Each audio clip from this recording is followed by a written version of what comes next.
Good evening, ELA 10. First off, I want to start with a confession. Don't tell anyone. I super miss you guys. Hope you're all safe. Please, like as I've been asking you, keep in touch. Email me or Miss Ronaldson if you have any questions as we continue through this experiment in distance learning.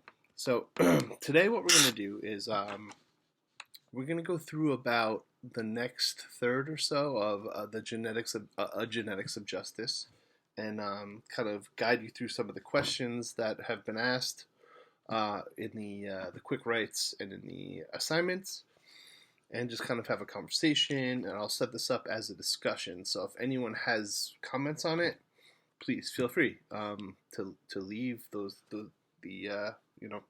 leave questions or comments and respond to your peers. Let's try to make this as much of a classroom experience as possible. So I don't want this to be a full-on like I'm reading to you like it's bedtime, but I'm going to read from this. This is a beautiful text, and I'll stop and sort of self-annotate and give you some little hints here.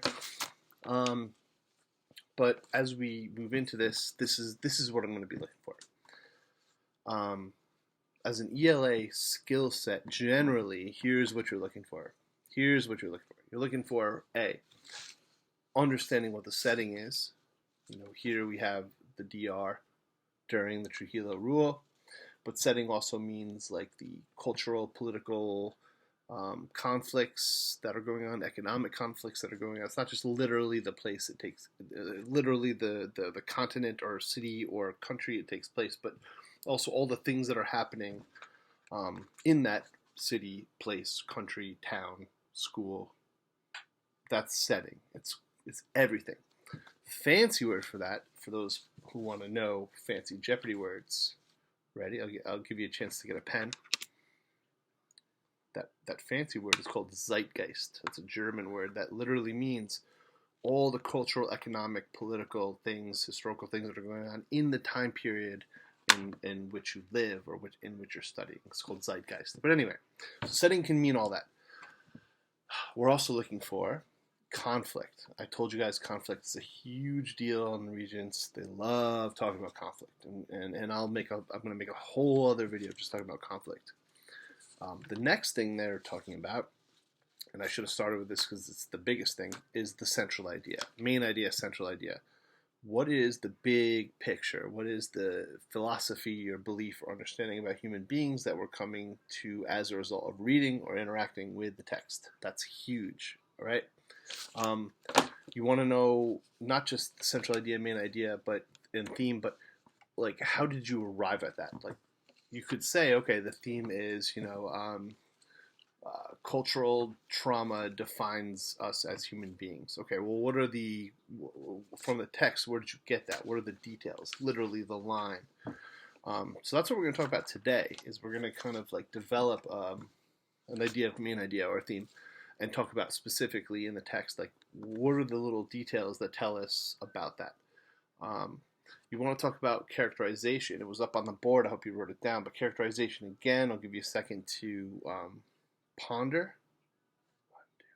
Characterization is the way an author describes a character, hopefully in a way that makes that character seem real. We've talked about this in class a bunch, but I'm drawn to literature and movies and video games and comic books and whatever. And what I'm drawn to are characters that make me actually like feel a certain way about them. Like they sometimes I get angry. Like I'll watch a movie and a character like literally makes me feel angry about them, or I hate like this. I'm trying to think of an example, but like my wife and I, we used to watch this show called Master Chefs. Sometimes I like to cook, and so I watch the Master Chefs, and there's contestants on the show. You're trying to make yourselves like the best chef in the world, and I hate that chef. I don't like them. That's if you're a writer and you can make your audience not like one of your characters in a real emotional way, that's hard to do. I challenge you, write a short story and create a character that the audience hates. It's not easy to do, but because it's not easy to do, that's why it's effective. Or you might love a character. You might fall in love with a character.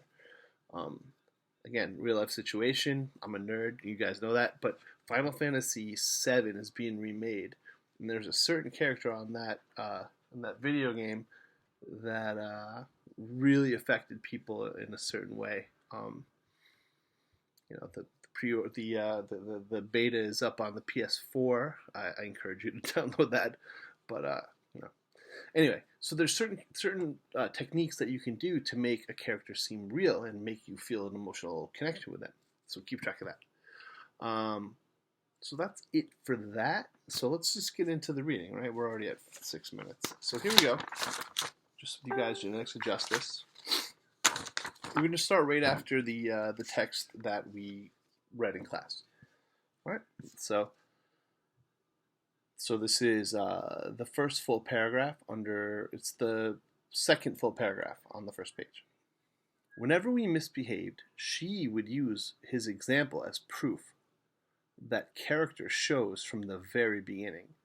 One such story showed the seeds of Trujillo's megalomania. Bing. I wish I could do like the bing, because you should have looked up that word, megalomania. It's a great word, by the way. As a child, Trujillo had insisted his mother sew Coke bottle caps, or chapitas, to his shirt front so that he could have a chest of medals. Later, the underground's code name for him would be Chapita because of his attachment to his hundreds of medals. So characterization. What is this telling us about this guy? Right? And I know some of you have already commented, like, wow, how could a whole nation of people like follow a dude like this? But people did, man. I mean, we can't judge them because, I challenge you to think, like, what situations in our lives would cause us to follow a person just like this. When my sisters and I cared too much about our appearance, my mother would tell us how Trujillo's vanity knew no bounds, how in order to appear taller, his shoes were specifically made abroad with built-in heels that added inches to his height. Now, I don't know about you, but I'm gonna go get a pair of those. Anyone know someone? Drop a link. How plumes for his Napoleonic hats were purchased in Paris and shipped in vacuum-packed boxes to the island. Now, there's a term there called alliteration. Notice all the hard sound P's in that sentence. Plumes Napoleonic purchased in Paris. That's meant to drive that home. This dude had hats that had plumes, and if you look up that word, that he purchased in Paris. Right? So that's an intentional literary technique. Like I said, it's called alliteration. It's like a tongue twister when you repeat this consonant sounds in a row. Sally sold seashells by the seashore. Right? That's called alliteration. But anyway, it also serves to characterize this dude. This dude's vain. This dude, needs to feel important. It needs this for people to see that he's important. How his uniforms were trimmed with tassels, alliteration, and gold epaulets and red sashes pinned with his medals crisscrossing his chest, and how he costumes himself in dress uniforms and ceremonial hats and white gloves. All of this in a tropical country where men wore guayaberas in lieu of suit jackets. Short-sleeved shirts worn untucked so the body could be ventilated. My mother could go on and on. At this point, I would always ask her why she and my father had returned to live in the country if they knew the dictatorship was so bad. And that's when my mother would tell me how, under pressure from her friends up north, Trujillo pretended to be liberalizing his regime. How he invited all exiles back to form political parties, how he announced that he would not be running in the next elections. My father had returned only to discover that the liberalization was a hoax staged so that the regime could keep the goodwill and dollar in the United States. There's a lot going on there, right? Imagine you're this, wannabe dictator, you wear these high heel shoes and your plume, and you're like, I encourage all my enemies, come back, form parties, and we'll have a discussion, and I promise I won't hurt you, nothing will happen to you. Yeah, no, I don't believe it either. But again, this is the narrator in terms of characterization, right? Um, Hearing this from her mother, so you know, her mother saying, "No, no, no. He said it would be fine. Everything's going to be fine." My father and mother were once again trapped in a police state. They laid low as best they could. Now that they had 4 young daughters, they could not take any chances.